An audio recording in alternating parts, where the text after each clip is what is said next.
Introduction. What if I told you that you are capable of working on something in such a way that you are unstoppable? That's right. When you enter a certain mental and emotional state, it seems like all you can do is to produce lots of your best stuff. It doesn't matter what's going on around you. It doesn't matter whether you woke up on the wrong side of the bed. It doesn't matter whether people around you are freaking out. You are still able to produce a lot of stuff, take care of your best work and feel good about it. Sounds crazy? Well, this is called your state of flow. The good news is everybody has one. It can take different forms. It definitely takes place at different times. It can be triggered by many things. After all, we're different people from different walks of life with our own distinct experiences. These differences do add up. Still, one of the things that we have in common is a state of flow. This is where things are ridiculously easy. You produce a lot more and you are able to hit really high quality standards. This is a time where you achieve peak performance. Everybody is capable of this. The problem is, for most of us, we stumble upon our state of flow. It's kind of like walking by the road. And then you hear some rumbling up ahead. It starts to rain and, all of a sudden, you get hit by lightning. Well, how often does that happen? Unfortunately, in the case of states of flow, it's not often enough. The key to triggering this state is motivation. A lot of people think that as long as they focus on their state of flow, or they think about it, or they kick around the idea in their head, that it will overcome them. Somehow, some way. It doesn't work that way. You're missing a key ingredient. You're missing motivation. A lot of people would say, okay, I get it. I just need to be motivated, so I'll push myself to be motivated. There's a big problem with this. Life's pressures and stresses can overcome you. You know this. I know this. Everybody knows this. We surround ourselves with too much clutter, and I'm not just talking about clutter that you can see. I'm also talking about emotional and mental clutter. These are uncomfortable memories. These are regrets, problems that we dwell on. These can also involve our worries about the future. It is no surprise that given this background, our priorities get scrambled. Whatever motivation we may have gets drowned out by the background noise of the rest of our lives. Sadly, the more people focus on their need for motivation, or, worse yet, the results motivation brings, they lose sight of their capacity for motivation. This is why a lot of people continue to struggle. In fact, so many of us have resigned ourselves to the inner and outer struggles that we have lost sight of the reasons why. This book teaches you practical tips to get motivated on command so you can achieve your state of flow. Your state of flow is the goal. Motivation is the path to that goal. Motivation is also the fuel for your emotional and mental engine. Be clear about these distinctions. Don't get them confused. Chapter 1. Focus on practical goals. This book is not a feel-good book, okay? If you're looking to get pumped up, excited in broad, generalized ways, this is not the book for you. Instead, this book is all about practical results. This book is intended to help you become a more effective human being. We define effectiveness in a very limited way here. Again, this can be controversial because a lot of people would have very expansive and broad definitions of effectiveness that operate on different levels. There's nothing wrong with that, and, in many cases, that is highly commendable. However, as far as this book is concerned, we're going to focus on practicalities. Are you still with me? Good. It's easy to confuse our ultimate goals with our practical goal. Our ultimate goals, of course, are specific big outcomes and objectives that we would like for ourselves. We would like to live a well-lived life. Let me put it this way. If you knew that you were going to be put in a box tomorrow, what kind of life would you have desired for yourself? In that instance, knowing that you're going to die, you are forced to look back at your life and judge what you have accomplished and be clear about what you wish you had accomplished. That's how we know what our ultimate goals are. There is also the other set of goals. These are practical goals. Too many people confuse the two. This is a mistake that leads confusion, wasted energy, and wasted focus. If you want to be more effective, and if you want to tap the power of motivation to push you to live a more effective and purposeful life, focus on the big things. Focus on the grand outcomes and objectives of your life. Practical goals are involving putting food on the table, paying off debt, saving up enough money for your kids' college, taking care of insurance costs, so on and so forth. These are important goals, mind you, but in the big scheme of things, they're just steps that you take to go a certain direction. They are means to an end, and the ends are worth the most. These are your ultimate outcomes and objectives. Don't confuse the two. Be clear about the big outcomes and objectives of your life. I have to confess I can't help you with this. Everybody's life outcomes and life objectives are different. Maybe your grand life objective is to become the largest landowner in your state or province. Another person might have the grand objective of simply seeing his or her grandchildren graduate from college. Another person's grand objective have something to do with traveling to at least 100 different countries. Everybody's different, that's why I can't help you with this. But one thing is clear. You must have a crystal clear idea of the outcomes and objectives you want for your life. Nobody can do this for you. You have to decide. You have to put in the work to clarify these things.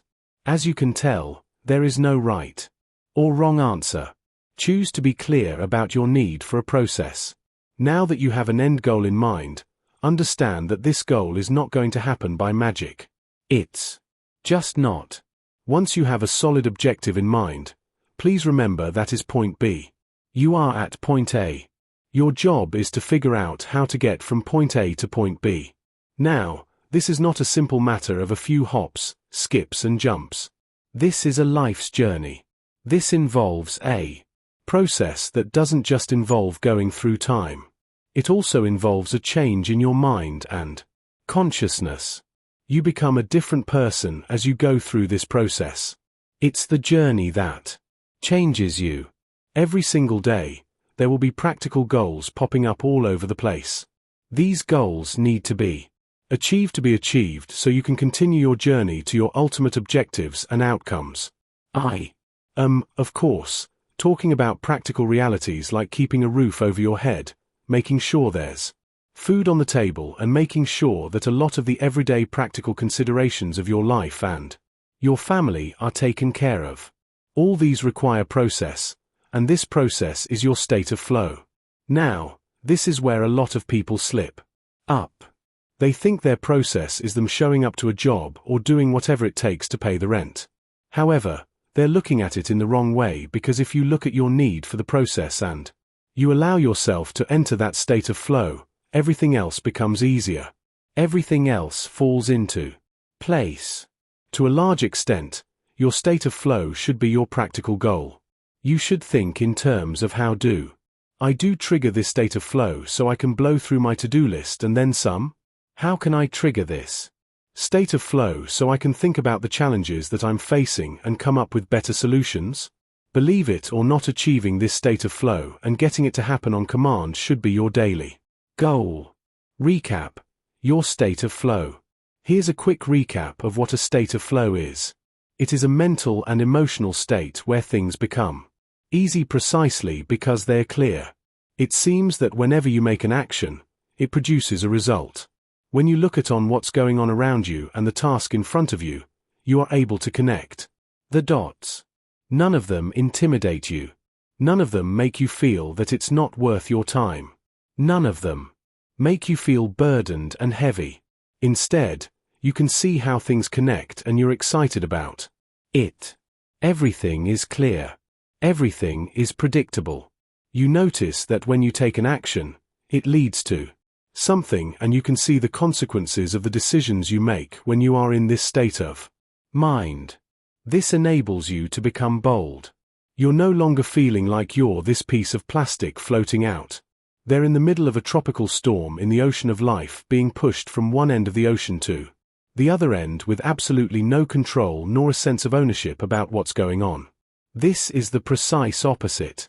It's like you enter into a cube and everything is well-defined, predictable, quantifiable despite the fact that everything is moving quickly.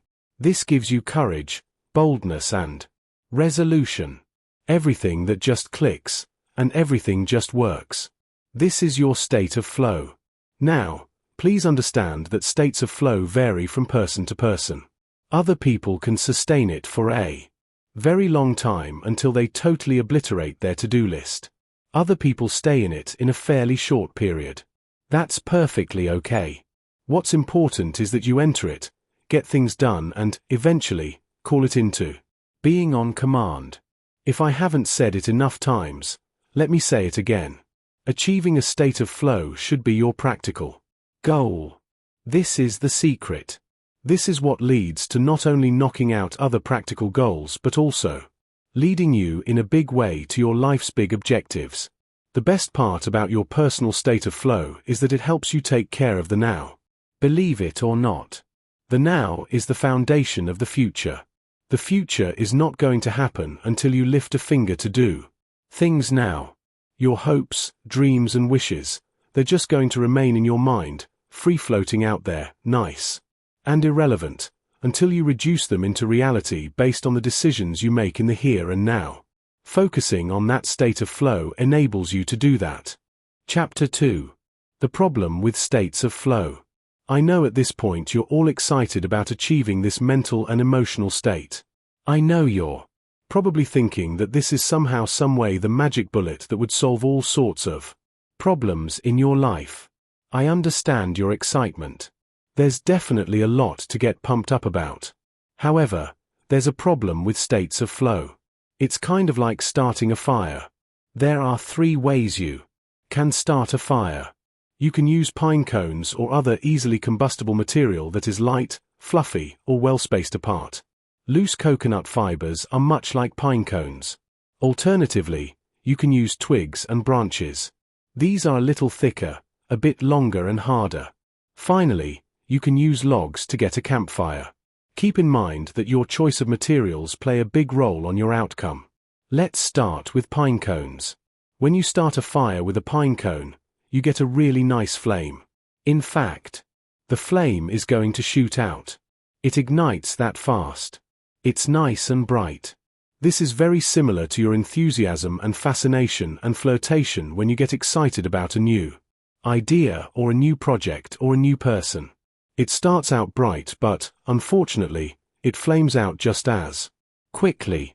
It is short-lived unless you keep piling on coconut fiber or pine cones into the flickering fire that you have. If you choose to start a fire with twigs and branches, it's very similar to having focused goals. You're not just fixated on the emotional intensity of what you're doing, but you are focused on your goals, and this is an improvement. The problem is, just like with twigs and branches that need constant air and replenishment or else it will flame out, you need constant attention and a lot of structure. However, just like building a fire with twigs and branches, you can last longer if you constantly refocus on your goals. Finally, you can start a fire with logs. If you've ever gone camping, you know that this is the most time-intensive. This takes a long, long time. In fact, you have to burn a lot of stuff around the logs just to heat the logs and get them to catch fire. The good news is once you get them going, you don't have to do much else. They keep burning on and on all throughout the night. In fact, it's not uncommon for people to wake up and look at the campfire the next day and there are still bright embers courtesy of the logs that they just burned. What I just described are the different levels of motivation that leads to your state of flow. All 3 of them would lead you there. You can start out all pumped up and motivated and achieve a state of flow. You can do that. You can also constantly replenish your focus and achieve a state of flow. Finally, you can take it long and slow, but your state of flow lasts longer. There are different ways to do this, but the best way is to go for the logs. These stand for sustainable motivation. This book teaches you how to achieve sustainable motivation so you trigger your state of Flow more frequently and stay within that state for a much longer time. I have nothing against enthusiasm, fixation, or fascination. However, the problem is those don't last all that long. Similarly, constant focus can burn you out. Sustainable motivation takes quite a bit more work, and it takes some time to get going. The good news is that mentally pays for itself once you get it going. Chapter 3. Stoking motivation the right way. To achieve sustainable flow, the initial time can be long and drawn out. Again, it's like starting a campfire with logs. It can take quite a bit of time. Oftentimes, the initial fire would flicker out, so you'd have to make sure that the logs catch fire. You really can't expect a spark that starts an inferno that lasts weeks. It doesn't work that way. You have to stick to the process of stoking your motivation until it ignites and stays bright and focused for the long haul. There are going to be many false starts along the way. Don't be surprised if you get motivated and all of a sudden, you flame out. Sometimes, you're really pumped up, but somebody shows up, or they say something, or you see something that throws you off and your motivation just drops like a rock. You may be able to hit your groove, and it'd seem that regardless of what other people are doing and saying, you remain focused and motivated. So far so good, right? However, sooner or later, it starts to flicker out, and before you know it, it's gone. You have to keep igniting your motivation and keep at it until it is self-sustainable. You have to reach a point where it just keeps going and going. How does this happen? Well, it all boils down to momentum. There is a point in any kind of process where people are able to reach a level where it takes more effort to stop than it is to start. Things start to pile up on top of each other and you achieve a momentum. It's like you have a lot of force behind you, so it takes less effort to stay motivated than digging your heels and stopping. The key is to not get demoralized by the false starts. Believe me, if you are starting any kind of project and you're all pumped up about it, but for whatever reason, it doesn't pan out, you don't get the rewards that you expected the first time, the second time, or even the 10th time you try. It's easy to get discouraged, but you have to keep at it until you achieve momentum. This is what filters a lot of people in terms of success habits. We've got this idea in our heads that when we think of a goal, we automatically assume that we will reach it. We automatically expect that we will get quick results with very minimal effort. Of course, we both know that this is not the case. Life can be unfair. Oftentimes, it seems that we have a harder path than other people. Unfortunately, we can't just waste our time looking over and saying, "What about them? How come they have it so easy? How come my path is narrow and hard?" You just have to focus on achieving momentum. That should be your first immediate goal. Everything else will be taken care of once you hit that momentum, because that plugs you into a state of flow. Don't get confused and distracted. Otherwise, it's too easy to think that you are entitled to an easy trip. Nobody is entitled to an easy life. We all have to pay our dues. This is just part of it. Chapter 4. The 5 Pillars of Sustainable Motivation. This chapter is an overview of how to achieve sustainable motivation. While I have presented this information in a rough sequence, it's really important to focus on how you are already motivating yourself.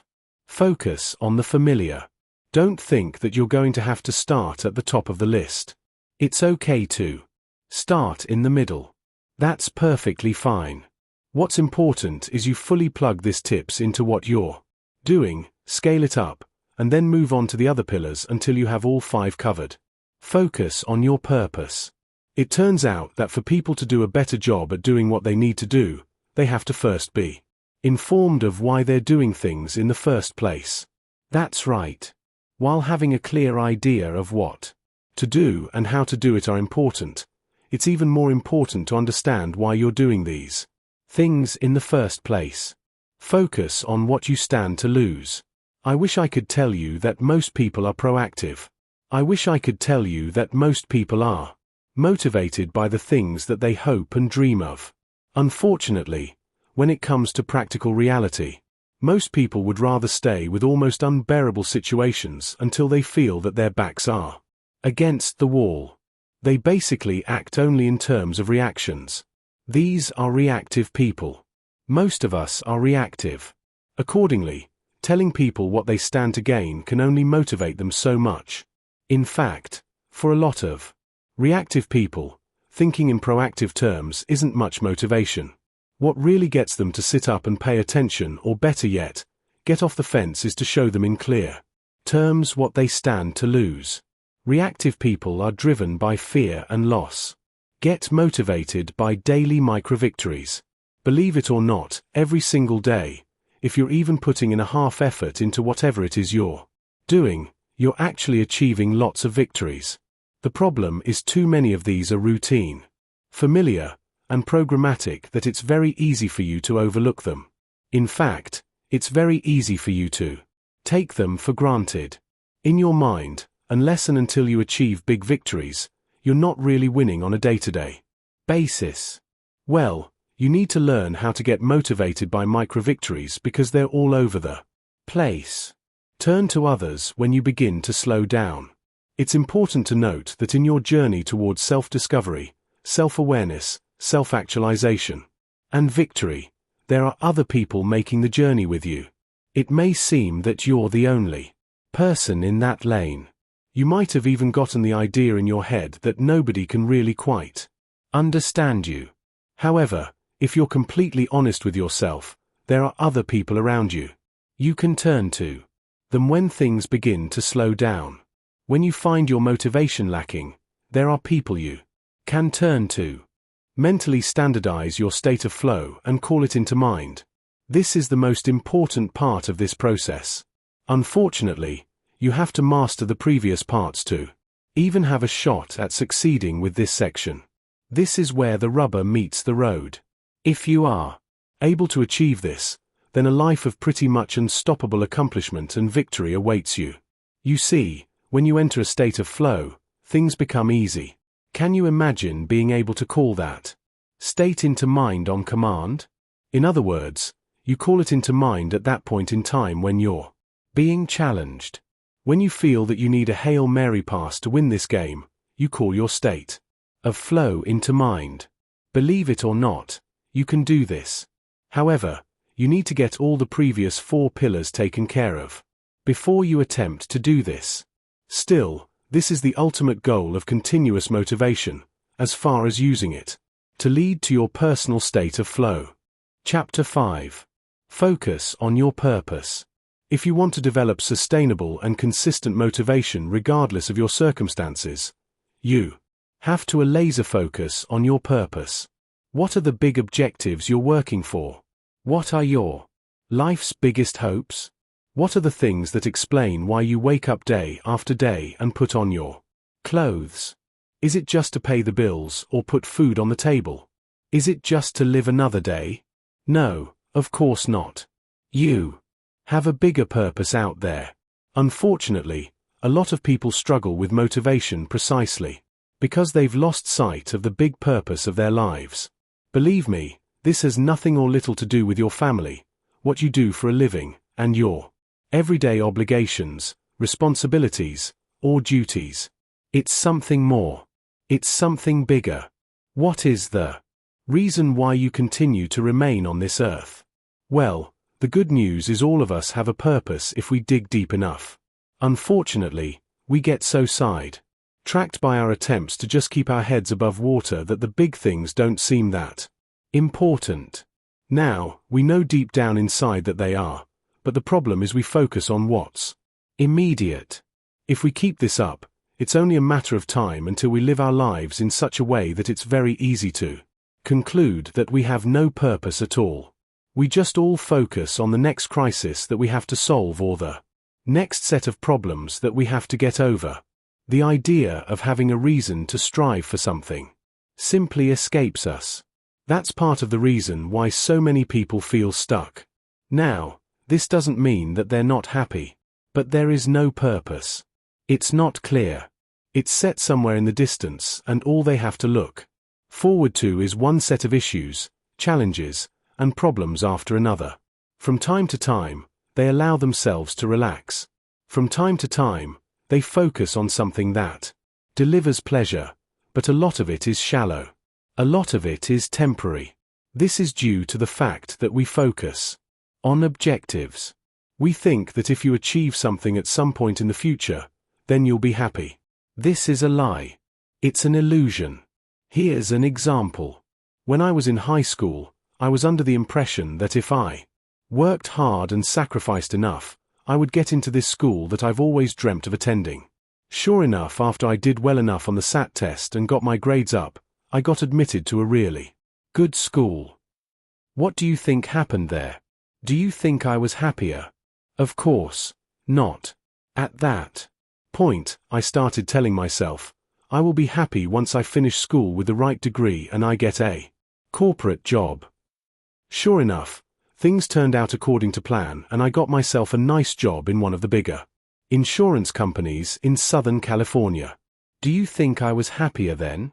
By that point, my definition of happiness changed to something else. It seems that each time I reach the goal, the goalposts keep getting pushed forward. I wish I could tell you that somebody else was doing it, but I was doing this to myself. I am hardly alone. You see, our definition of success and happiness change based on our circumstances. If we were just to use happiness as our primary frame of reference, we'll never reach it. It's going to be an impossible destination that keeps getting pushed further and further away. It's as if we're constantly kicking the can down the road. Again, I'm not the only person doing this. Now, if I were living my life based on purpose and focusing primarily on why I do things instead of what to do and how to do it, I probably would have a different experience. Purpose is not just an objective. Your purpose actually defines you, reflects your character, maps out your personal values, and reflects your legacy and destiny. I know that these are big words for a lot of people. After all, this book is supposed to be practical, but this is the most practical thing you could wrap your mind around. Until and unless you focus on the big things of life, which is your personal purpose, it's going to be very hard to get motivated and remain so. It seems that all the other empty details of life constantly get the better of you and you get confused. Your resolve starts to waver. You start thinking, what's the big deal anyway? Why don't I just choose to be happy now? Why don't I choose to be happy with the things that I get? Well, when you do that, you're settling. You're not living a purpose-focused life. You're definitely not living life according to your terms. Instead, you're settling for the crumbs. You're settling for the things life kicks you way. Before you know it, you end up letting the mundane and the routine nature of life cloud your vision. It's hard for you to develop a sense of urgency because you'd think, what's the point? I'm never going to be fully happy anyways, so might as well settle for now. Make no mistake. When you focus on your purpose, you clarify the mundane, break past the routine, and excite a deep sense of urgency. You'll never feel like you're just wasting your time and just going through the motions. All it takes is a laser focus on your purpose. Please stop doing it as some sort of destination. When we do that, we depress, discourage, and diminish ourselves because we focus on the distance between where we are now and where we feel we should be. Focus instead on the fact that you have a purpose. In the first place, unleash the power of visualization. One of the main reasons people struggle with getting motivated by their sense of purpose is that it's not real enough. Anybody can write down the grand objectives they have for their lives. Anybody, with enough effort, can put together some sort of mission and vision statement for their personal existence. This is not the issue. The issue is whether any of this is emotionally urgent and real enough for them to have their intended effect. The effect, of course, is motivation. One of the best ways to trigger this is to play a mental movie. Imagine your purpose play out in front of your mind's eye. What would you see? Focus on the details and how the characters interact with each Other. Now, allow yourself to feel the emotions of those characters. This is the ideal you in some distant future you. How much different is that person's emotional state? How much clearer is that person's appreciation of her place in the world compared to your understanding now?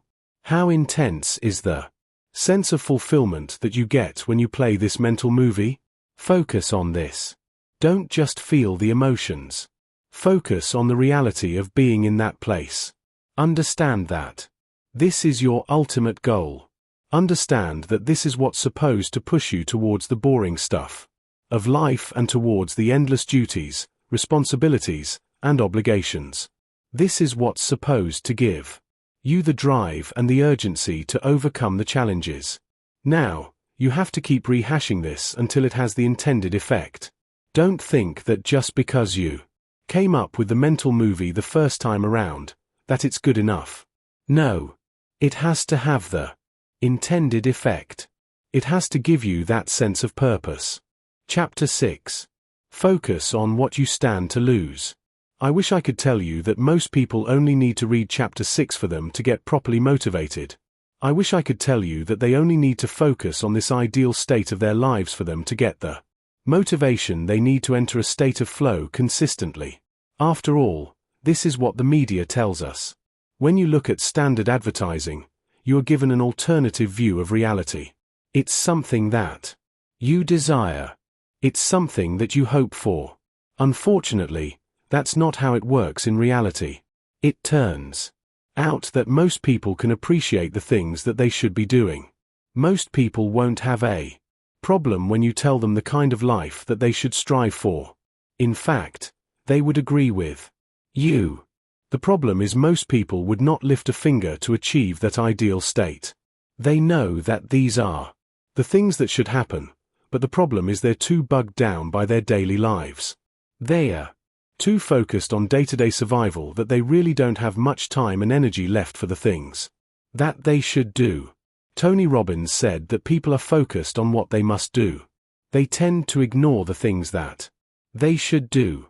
Now, if you were to remind them of the things that they should do, they would tell you that they would agree with you 100%. Who wouldn't? The problem is when it comes to the actual urgency and energy needed to actually get closer to those things, they draw a blank. This is due to the fact that most people are reactive by nature.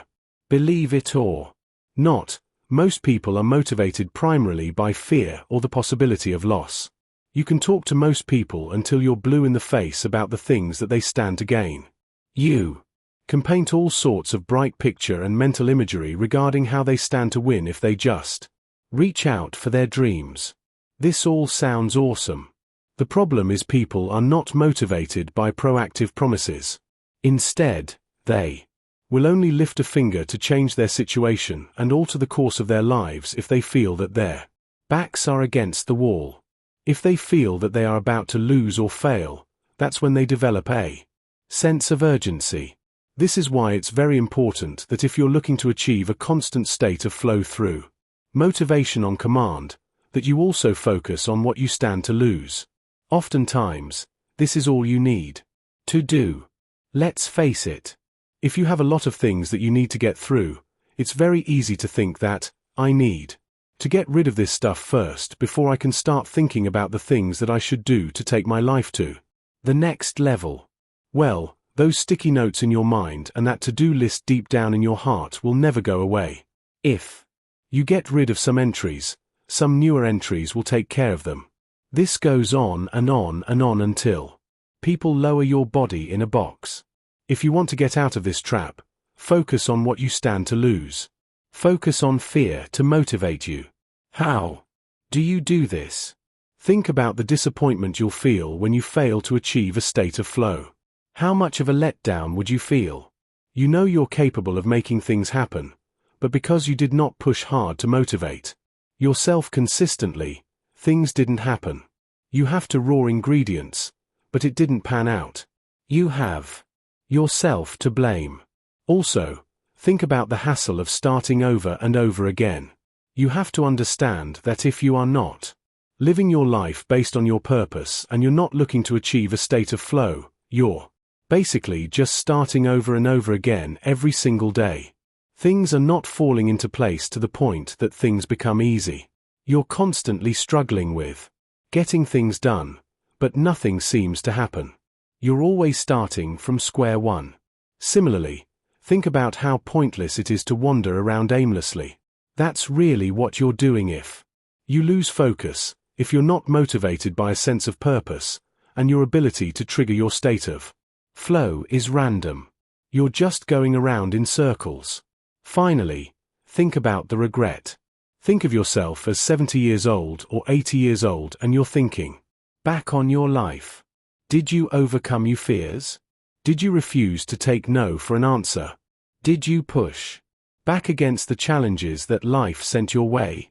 There's a sense of regret when the only thing you can focus on is your appearance and other worthless, shallow, and temporary concerns. The flesh breaks apart with time. What cannot be taken away from you is your sense of purpose. If all of the above fails, feel free to slap yourself around mentally. Ask yourself, I need to wake up. What am I afraid of? Why am I not achieving big things in my life? Why am I not tackling big issues in my life? Am I really pushing my life to the next level? Why do I always instantly go for the quick and easy instead of the hard, narrow, and ultimately more rewarding?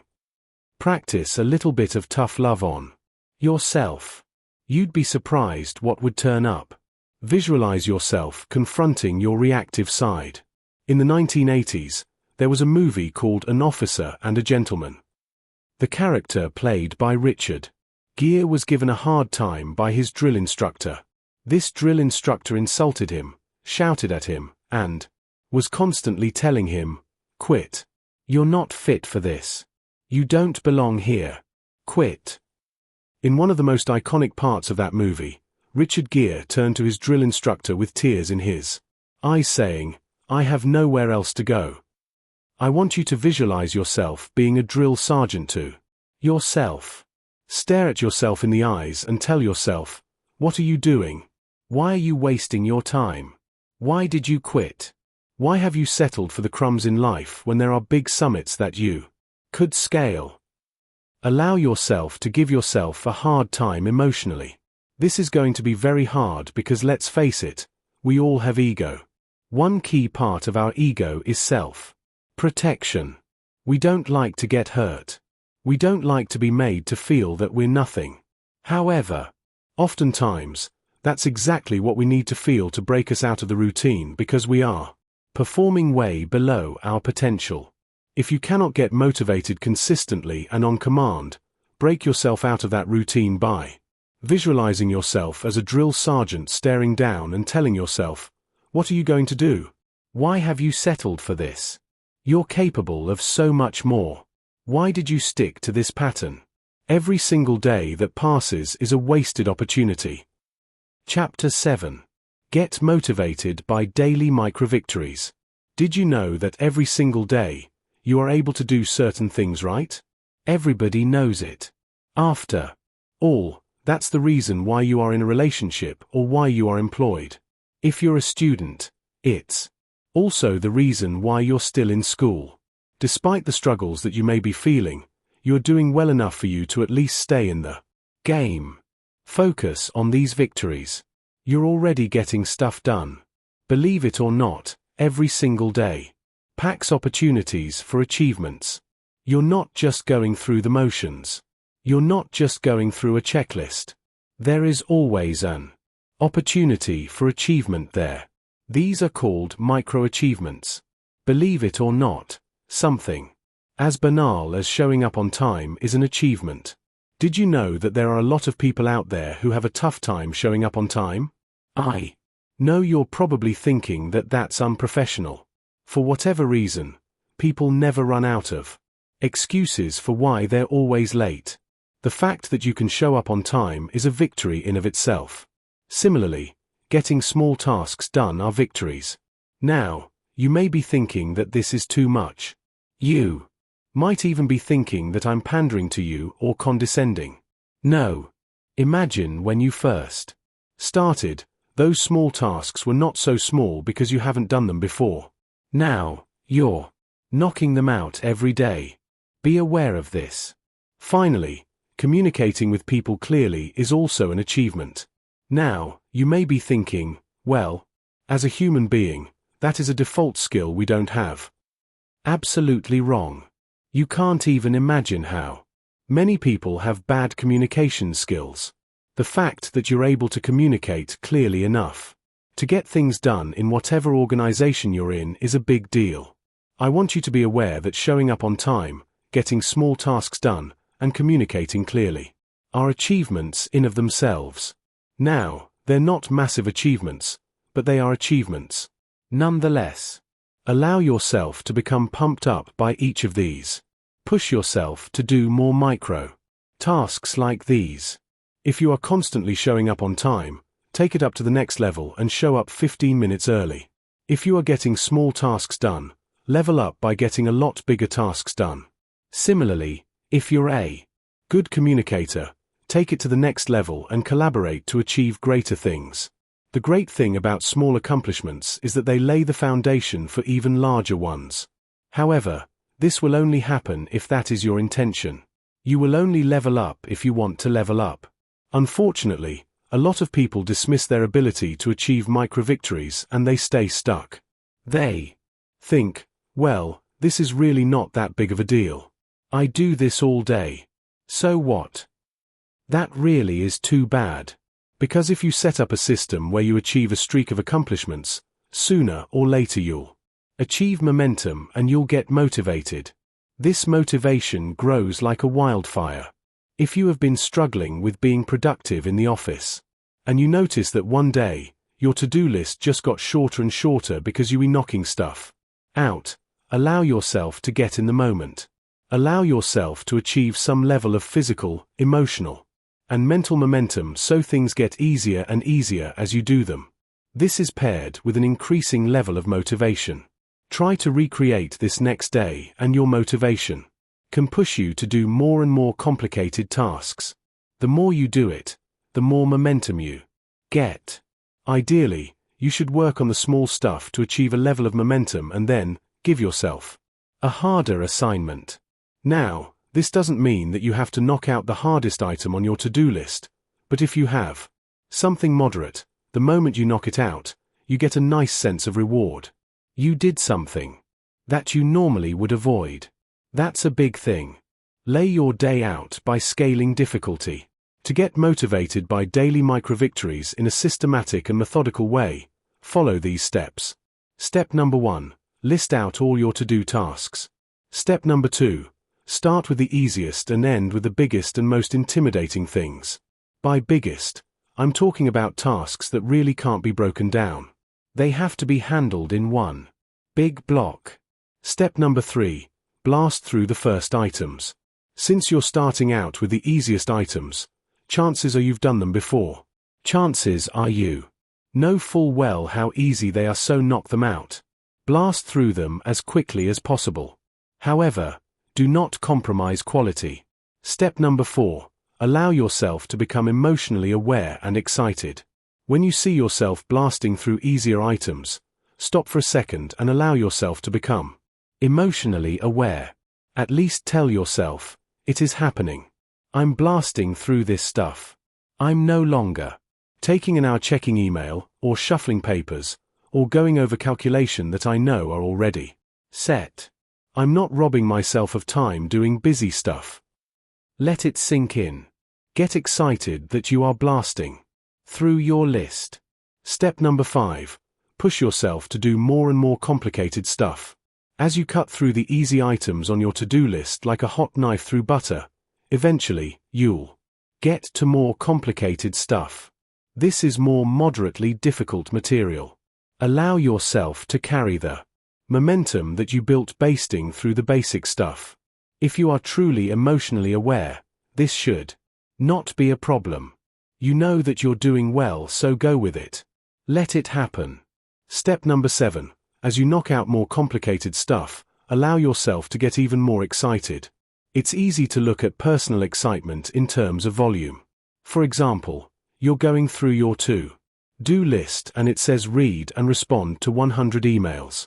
Once you've done that, you're thinking that you've done really well, but you have to go beyond that.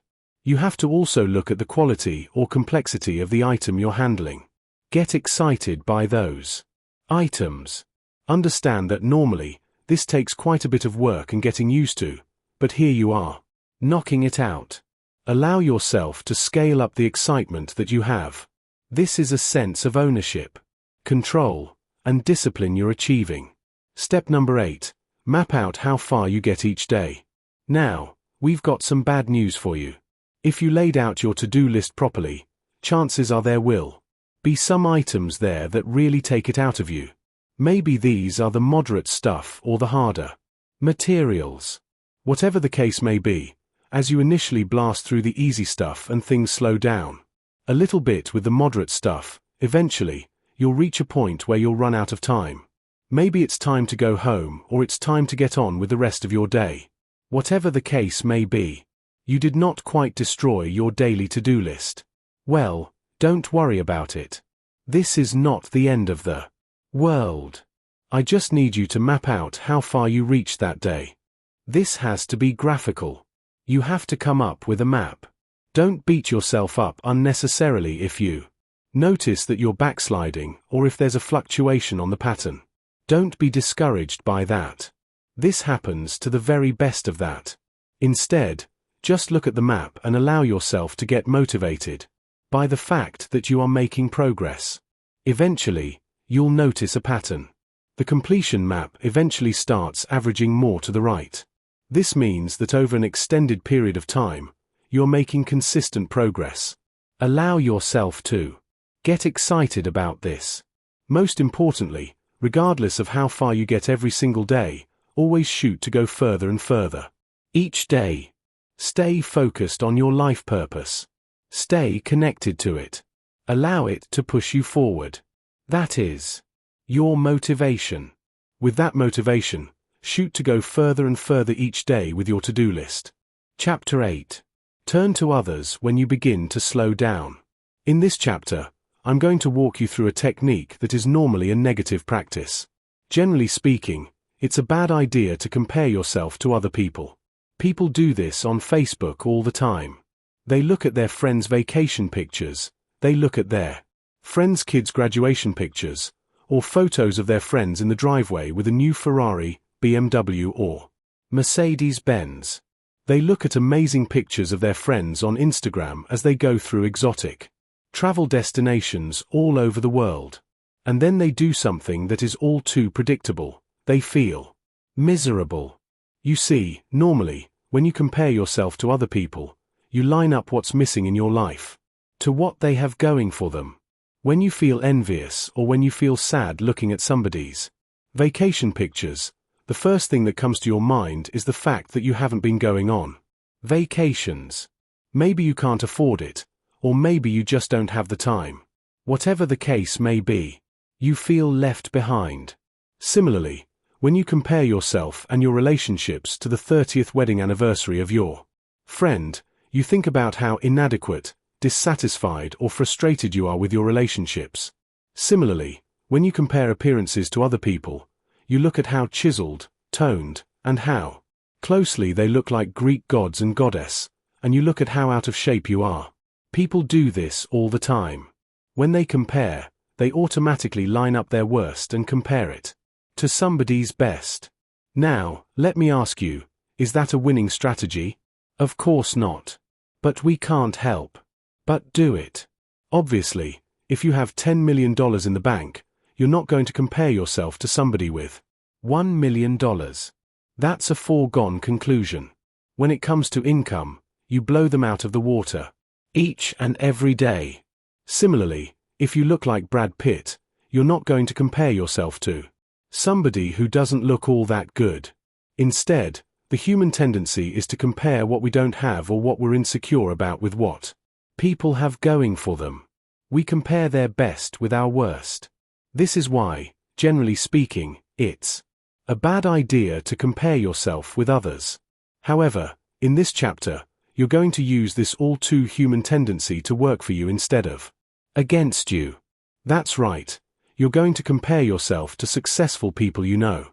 But here's the difference.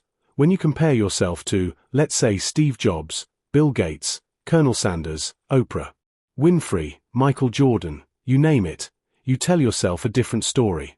Normally, when you compare yourself to your friends and family members who seem to be doing well in life, you tell yourself a certain story.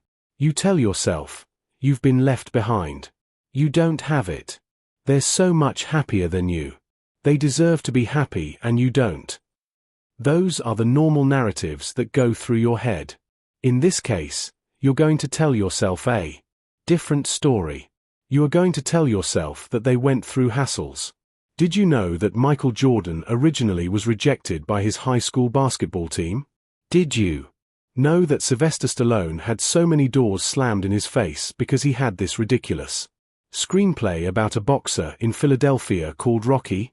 Did you know that Colonel Sanders of KFC chicken fame failed so many times in life? Believe it or not, there are lots of successful people that flirted with the idea of suicide because they met so many failures and disappointments in their life. But here they are, textbook cases of success, overcoming the odds, and the ability to win. Tell yourself that those people went through hassles too, but they were able to do it. They went through periods of doubt. They went through periods where everybody around them told them that they were crazy and that they were stupid. In fact, Albert Einstein was told that he won't amount to anything. That's how stupid he appeared to his high school teacher. But nobody's talking about his high school teacher now, right? We talk about Albert Einstein, Michael Jordan, Bill Gates, and Steve Jobs as heroes. But they are human beings too. They felt the pain of disappointment. They felt the pain of low expectations because there are so many people telling them that there's something wrong with them. Steve Jobs was adopted.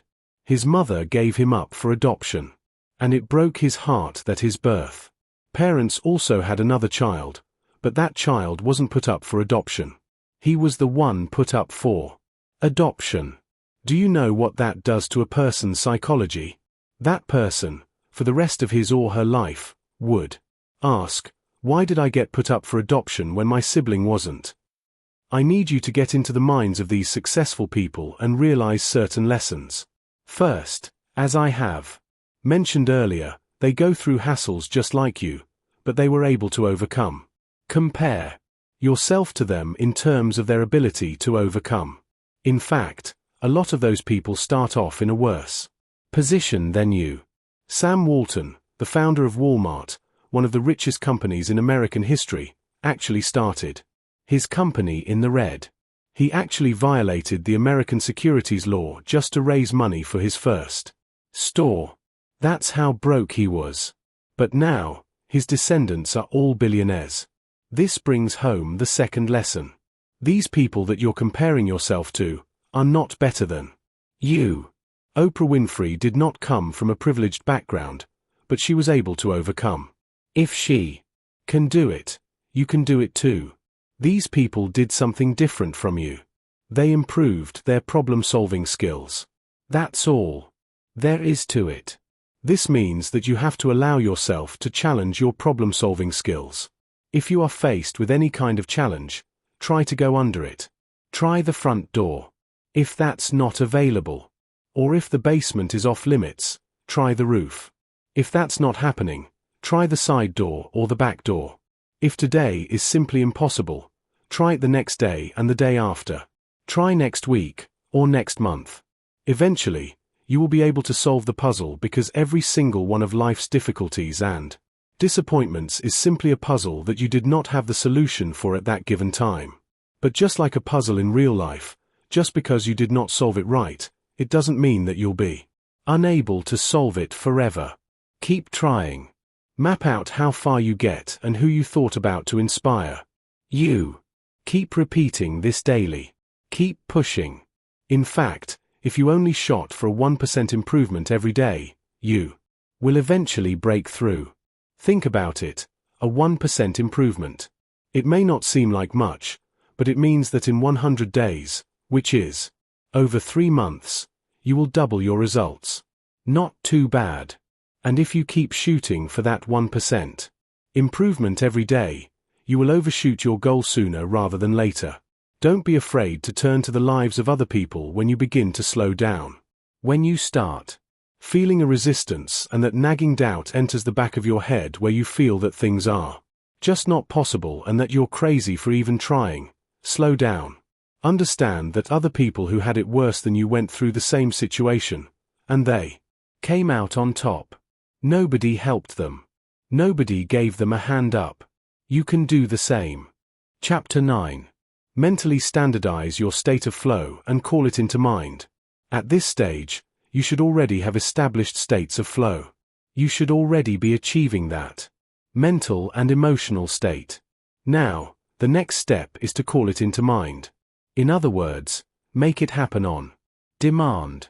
As I've mentioned in the introduction to this book, the fact that you achieve states of flow from time to time is not enough.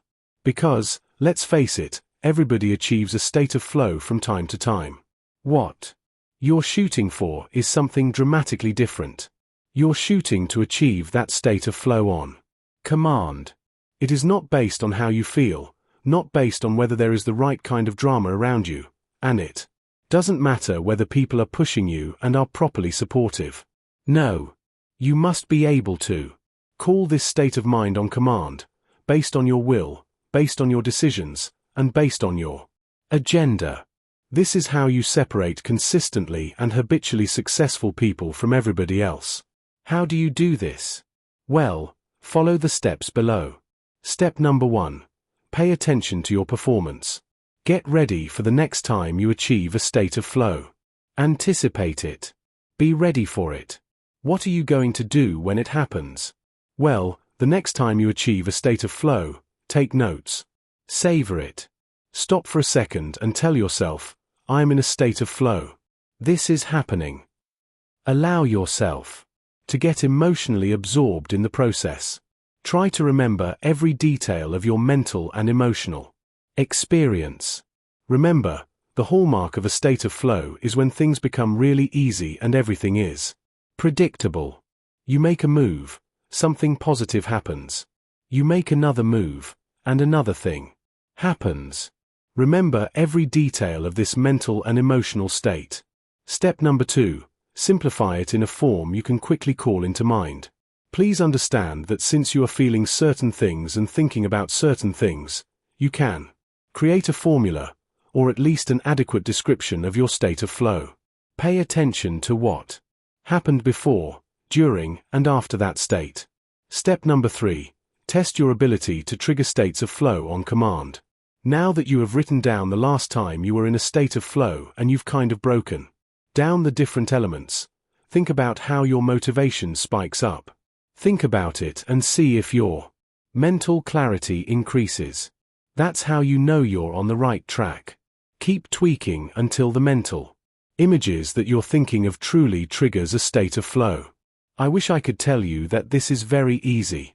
I wish I could tell you that there is some sort of cookie cutter, one-size-fits-all solution for this. There is not.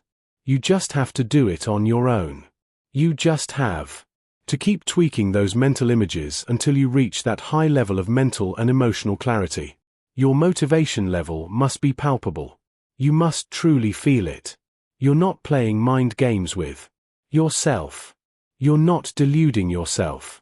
This is real because the motivation you feel, paired with mental clarity, translates into actual results. This is important because you know you're just engaging in self-delusion when you feel good, but that's it. You know you're onto something real when you're able to produce more work and that work meets higher standards of quality. That's when you know you have triggered a state of flow. Everything else is a mental mirage. Know the difference. Step number 4. Try it consistently. When you feel your motivation triggered by this mental image that you use to enter a state of flow, keep it going by focusing on mental images that you know trigger your state of flow. You can also do this when you feel your motivation is lagging. Try to spike it up with the right mental image. You're probably going to have to switch through many different mental images until you get it right. But that's okay. The key is to identify a consistent mental image that puts you in that place. Step number 5. Double your efforts. Here's the secret. When you have the mental image and you've achieved that state of flow, put it to use. Double your efforts. Allow yourself to do twice as much as before. If you're only able to file 1 report for your job each day, use your state of flow to do 2, then 3, then 4. Go with that feeling. Don't say to yourself, well, I have met my quota already, or what am I doing? If I step up my production, chances are my supervisor, my boss, or the owner of the company would increase their expectations of my productivity. I might be shooting myself in the foot here. Forget all those doubts. Just go with the feeling that now you are taking ownership of an important part of your life. Before, you were lazy, unmotivated, and you were just doing the bare minimum to avoid getting fired. Now, you are going to be a star. You're going to be one of the few assets in the company that you work for. Did you know that in any given organization, 20% of the people there account for 80% of the results? This is called the Pareto principle, also called the 80-20th rule. If you want to get anywhere in life, be part of the 20%.